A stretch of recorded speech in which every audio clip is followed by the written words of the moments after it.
Hey, what's up, guys? Welcome back to 834 Moto Builds. I know it's been a while since I've put any content up. Just been busy, so I'm gonna start this KX500 build, and I thought it'd be a great opportunity to get things going again on the channel here. So if you guys follow my Instagram page, you'll know that I just worked on a KX500, and it was a 93. I did it for a customer, and I really liked that bike, so I went ahead and picked up my own. It's a 91 KX500, and gonna dig into it, get it going, turn it into a rider this year, and then probably this winter tear it down and clean it up a little bit more. All right, guys, let's run through what we've got for this KX500 build.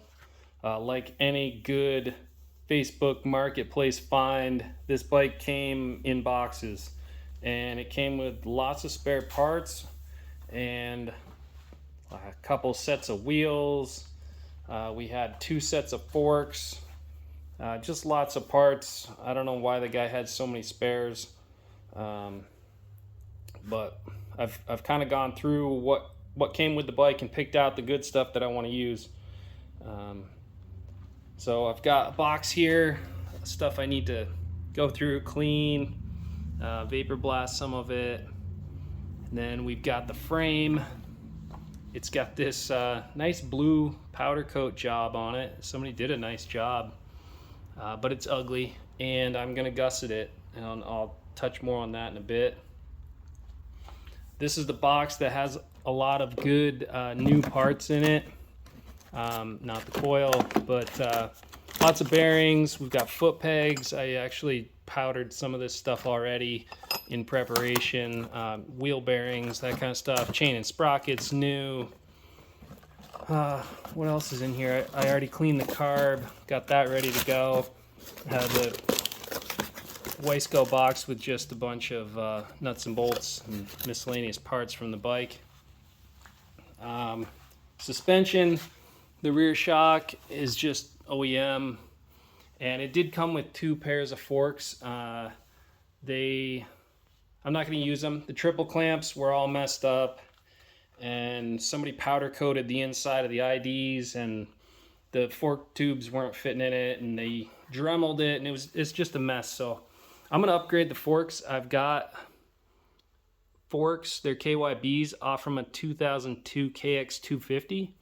So I'm going to swap these onto it. They're 48 millimeters. They're going to feel 10 years newer on the bike, right?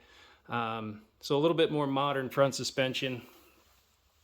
And I just today ordered a pair of Emig triple clamps for it that he said I should have next week. So this should come together pretty quick, depending on whether I go with powder coating or rattle can on the frame. Guys, it's going to be a rider, so for now I'm almost thinking I'm just going to rattle can over the powder coat, and that would only be to touch up the areas where I'm going to add the gussets. On the wheels, I'm thinking I'm going to relace. This is the wheel from the 2002 KX250. I've got the rotor for it. I'm going to run the full front brake setup from that KX250, and probably go with some black XL wheels. So we'll lace one of these rear wheels up with a black XL and that KX250 wheel. All right, we're getting to the good stuff here. JT Engine Works. I've got the gusset kit from them.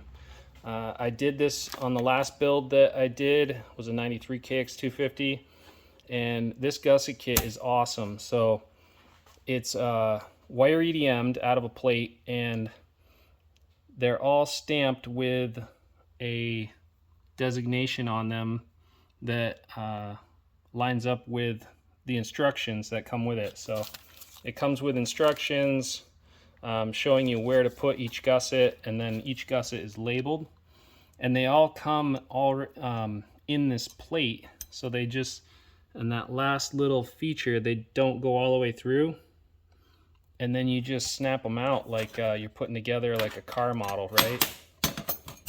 So then you get your piece out and you can weld it in place. I thought that was pretty clever. And then I also got a set of their dog bones. So these are the 132.5 millimeter bones that yeah, everybody makes them, right? MEG Racing, Pro Circuit. But I went to JT Engine Works. They did a great job with their gusset kit. And these bones are high quality. I mean, the finish on them's just a mirror finish. They've got bushings inserted into them. They've got that cool engraving on the side. So what they're going to do is raise the back of the bike 10 millimeters. And by doing so, the bike is going to handle better. So raising the back of the bike puts more weight on the front, so it's going to turn better. And then it's also going to change the stroke and slow down the rear shock so it kicks less. A lot of these older KXs didn't handle so great. So these, I'm looking forward to testing it with these dog bones on here. So here is the heart of the bike. KX500 91. So this came with the cylinder off, and the power valves were apart. I've gone ahead and I did hydroblast the head, and I hydroblasted the cylinder, and I've gone ahead and reassembled the power valves, and I've gone ahead and obviously put the cylinder on and got that torqued. My plan is to assemble the head, plug all the ports, and just give the whole engine a quick blast in the hydroblast cabinet. And I've done this before with good success, but yeah, you can see the well, maybe not at that angle because the light, but you can see the power valves in there. They're working nicely now. They were a little notchy. I don't know.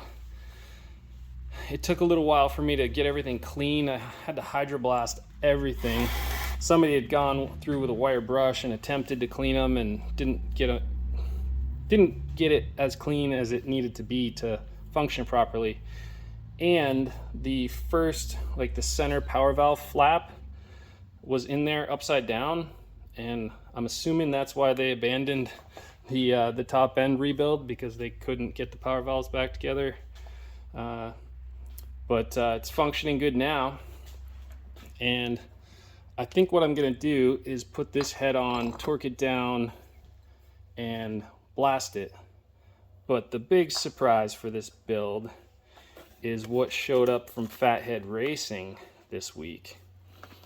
So I got in touch with Luke, and he sent me a lime green Phathead Racing head with the stock dome in it. So I don't want to run any kind of I just want to run pump gas, you know. I don't want to run any high octane fuel or anything like that. But this thing is absolutely beautiful. And one of the big draws for this is the decompression valve. So when it's actually, let's pull this head off, and I'll just set it on here so I don't have to hold it. There we go. So it has this decompression valve, and you just pull out on this guy, and it lets you kickstart the bike a whole lot easier. And then when it's running, pops back in, and you've got full compression again. And I've been told that you can angle, you can angle this right here if you need to line up better with the radiator. The radiator is like right here, and the neck that comes off from it is at a weird angle. But yeah, I'm really excited about getting this build going. The kit that he sent, you know, it's got a bunch of cool stickers. He sent me the t-shirt that I'm wearing, which is pretty cool. And it looks like I've got a couple sets of O-rings in here. So it'll get me through a couple rebuilds if I need to.